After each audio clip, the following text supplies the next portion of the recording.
A Fox News alert, French authorities learning more about the airport attacker who held a gun to a soldier's head while screaming that he wanted to die for Allah before being shot dead. The 39-year-old radicalized Muslim was known to authorities. His home was one of many searched after the deadly Paris attacks in 2015. Here to weigh in, physician and author in The Land of Invisible Women, Dr. Kanta Ahmed. Doctor, thank you for joining us this morning. Pleasure. Good morning. So what do we know so far about what happened there?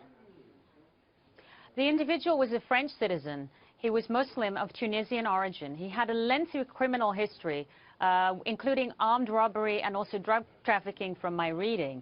And this was a determined person. He sped on his way to his mission.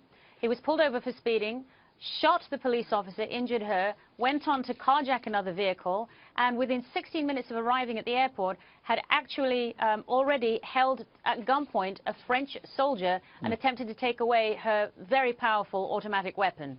So, Doctor, we've heard a little bit about the words that he said. You know, I am here to die for Allah. There will be deaths.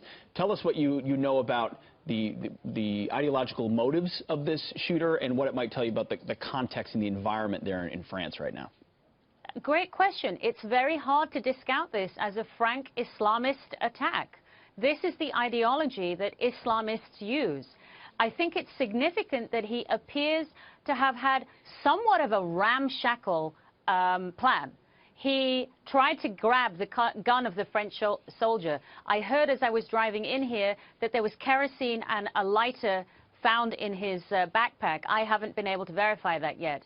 This sounds like an individual who was acting with some individual intent, maybe an ISIS-inspired rather than ISIS-directed, but definitely he's following the path of the behavior of most terrorists from radical Islam. That's what it seems like.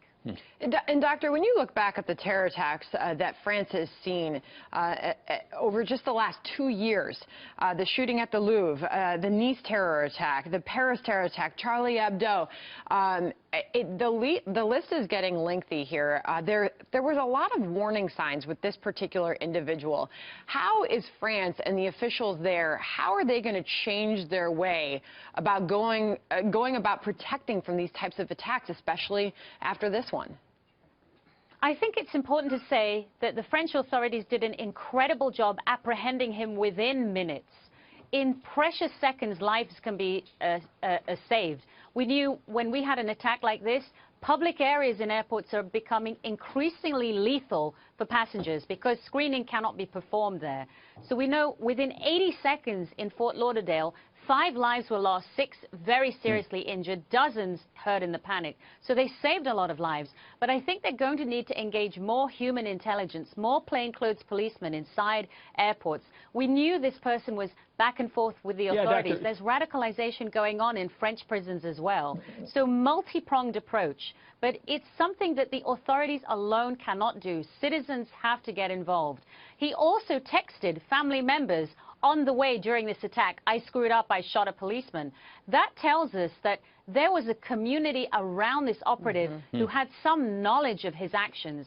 And that's where we need to examine and hopefully intervene. He lived with those family members as well. No, you answered the question I was going to ask. So it's a perfect answer. Ultimately, the community itself has to be policing this activity as well. And Peter, one thing that we have to say is, you were mentioning in the last 2 years, since the attack on the Toulouse school in France, which cost 7 lives, 3 of them children at the Jewish school, there has been unprecedented Islamist insurgency in France. All right. Unfortunately. Doctor, thanks for joining us this morning. Thank you, Doctor. My pleasure.